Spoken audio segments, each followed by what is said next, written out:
You go in there and tell kids they're gifted, they're gonna believe you. And then you follow it. I did it for years. Every year, I tell kids, you were hand selected. You were hand selected.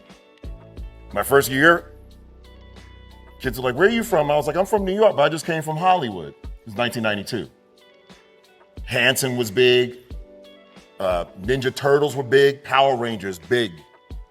They're like, what are you doing in Hollywood? I was like, auditioning. They're like, for what? I was like, I got a role as one of the Power Rangers. They're like, what? And the half the kids are like, whatever.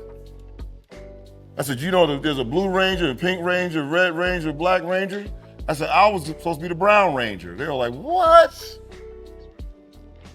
And I was like, yep. And he's like, why didn't you take it? I said, because Montgomery County sent me a folder full of your pictures. And I was like, I can't take this job. They were like, whatever. But I just stayed on it. I stayed on it every year. I lied to those kids. I stayed on it. 3 years ago, those kids are, like I said, they're 39 now. 3 years ago, a couple of them reached out. Curtis Hunter, he's a PE teacher now in Virginia. He reached out and tagged one of his classmates, just checking in on me. And out of nowhere, he was like, all right, Mr. Will, like we adults, we got families and stuff. Can you just tell us? And all I wrote back was ... Brown Power Ranger, baby, Brown Power Ranger.